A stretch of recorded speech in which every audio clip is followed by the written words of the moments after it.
I am ready, alerto sa tag-ulan ng GMA News. Hatid sa inyo ng Safeguard, Rebisco Crackers, at Celine. Sa unang hirit, bisyong totoo ang lalang ng hirit. Ang saya-saya sa unang hirit, unang hirit. Alright. Uy, tama na. Ay, okay. Naghanap ako naman ng break. reason, Trabaho muna. trying Hi, everything. Pero syempre may isang lugar po sa Pasay talagang sobrang Paskong-Pasko na.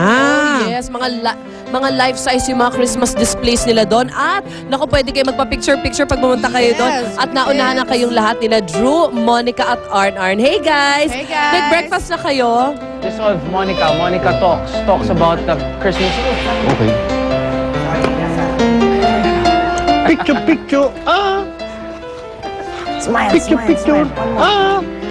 Pambihira. Kanina ko pa hinahanap tong dalawang to, hindi ko makita. Yun pala, nagpapapicture yan. Yun pala, ayan nga, papicture ng papicture. At hindi nyo tuloy nakita ko ano yung mga nakita ko. And speaking of nakita, mga kapuso, well, talagang napakarami kong nakita. Mga Christmas decors, kaya naman ramdam na ramdam talaga ang Pasko dito po sa Pasay City. At dahil nga malapit na ang Pasko, ang tema po nila dito ay ang 12 Weeks of Christmas, na hango naman sa kantang 12 Days of Christmas. At yun nga, nakikita nyo ngayon sa video, yan po yung ilan lamang sa mga displays nila na nagpapakita ng mga items na minention sa kantang 12 Days of Christmas. And dito sa parting iyan, nakikita nyo may mga drummers, may mga pipes, and mga lords. Ilan lamang dun sa mga items nga na minention mula dun sa kantang ating alam na 12 Days of Christmas. O, diba? Enjoy naman ako sa paggagala ko dyan. O, feel na feel ko talaga ang Pasko. Pero alam nyo ba, mga kapuso, na bukod dyan sa mga displays na yan, meron din silang ipinagmamalaking malaking Christmas tree dito sa loob ng mall na nagme-measure na 50 feet ang taas at gumamit daw ng around 80,000 LED light bulbs, 60 peraso ng tinsels at 120 Christmas balls na mas malaki ang size kesa sa normal ones. At talaga naman, pag nakita nyo yan, siguradong feel nyo na ang Pasko. O Drew and R, nakita nyo ba yan? Kasi picture kayo ng picture. Anong nakita nyo dyan? Siyempre kanina pa akong nakaupo Good dito morning. beside Santa Claus and the elves and of course ang kanilang guard. Arn, kumusta naman ang pakiramdam na kasama mo dyan yung elf? Ewan ko, Drew. Ngayon ako nakakita ng LP. Sa mga gusto nga magpa-picture kay Santa Claus, Friday, Saturday, Sunday, pwede kayo magpa-picture. Anong oras, Arn? 3 to 6 p.m. Yun na lang ang sabihin mo. Nagkamali ka pa. 3 Nagkatabi p.m. kasi to ako 6 p.m. Pwedeng luminya dito yung mga bata at magpa-picture. Now, ilan lang yan po sa mga pwedeng puntahan talaga dito sa loob ng SM Mall of Asia. Kanina ko pa talagang tinitingnan, minamatahan yung kanilang Lego Christmas Oo. Village na Ang gara naman. sobrang napakaganda talaga. Makikita mo doon, parang isang village na punong-puno ng mga pine trees. You've got your Eiffel Tower, may hotel setup, may carousel pa nga. Yun. Hindi ko alam kung makikita talaga sa TV yan, kung gaano kalaki yan. And actually, hindi lang isa yung Christmas village, meron pang pangalawa. Meron. So, talagang Mamaya. may enjoy talaga ng mga bata niyan. And at the same time, syempre, hindi pwedeng hawakan ng mga bata yung setup na Lego ng Christmas village. Pero meron silang parang party dito sa loob ng Mall of Asia na pwede rin silang gumawa ng kanilang Lego setup. Ayan, para at least sa mga bata na gusto ring magtayo ng kanilang own Christmas village dito sa SM Mall of Asia. Napunta naman ulit tayo kay Monica. Hi, Mon! Again.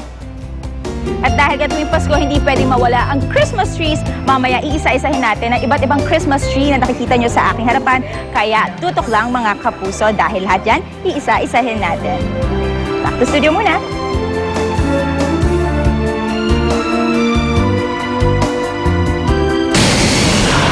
Ang mga unang balita sa mga oras na ito. Kuta ng mga rebelde sa Abra, nakubkob ng militar. Mga armas, nasamsam. Dalawang lalaki nagpanggap ng miyembro ng International Police. Nahulihan ang ipinagbabawal na gamot sa Mandaluyong. At tinaguri ang Taiwan Susan Boy na si Lin Yu-chun. Todo promote ng kanyang album sa Hong Kong. Huwag pahuli. Tutok na sa unang balita. Ako naman Arnold Gabio kasama si Connie Siso. Narito na ang mga unang balita.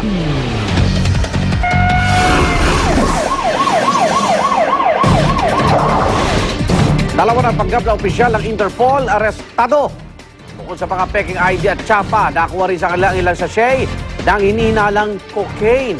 Narito ang report ni Oscar Oida.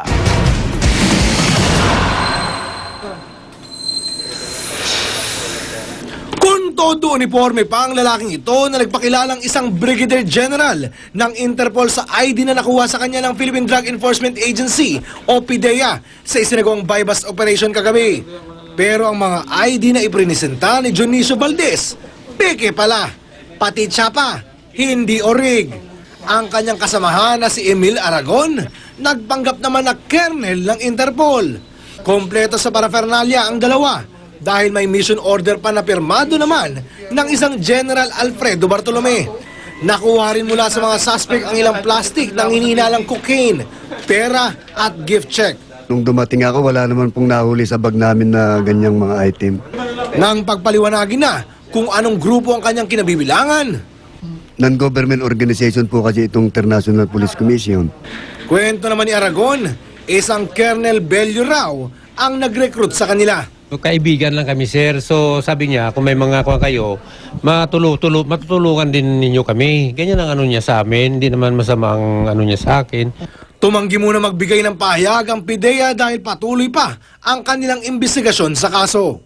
Para sa unang balita, Oscar Oida, reporting. Tatlong sasakyan nagkarambola sa Pasig City. 3 po ang nasugatan sa aksidente. Narito ang report ni Dante Perelio.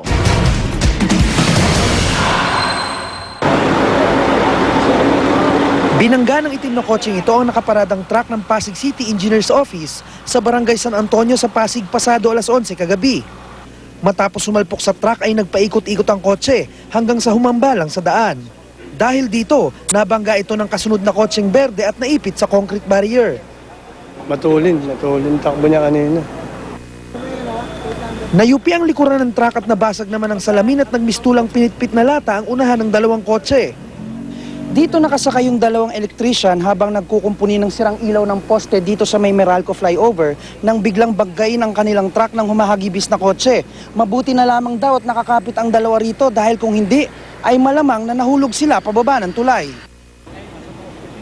Isinugod ang dalawang electrician sa Pasig General Hospital.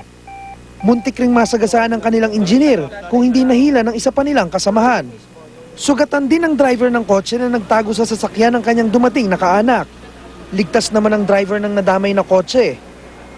Sige ko, parang hindi niya nakita yung heavy equipment. Pagbangga niya, umikos siyang ganyan, saka ko siya nabangga. Meron siyang upper cut lang dito pero hindi naman malalim. Medyo na-treat naman natin sa Barangay San Antonio Emergency Response Team. Ito namang engineering.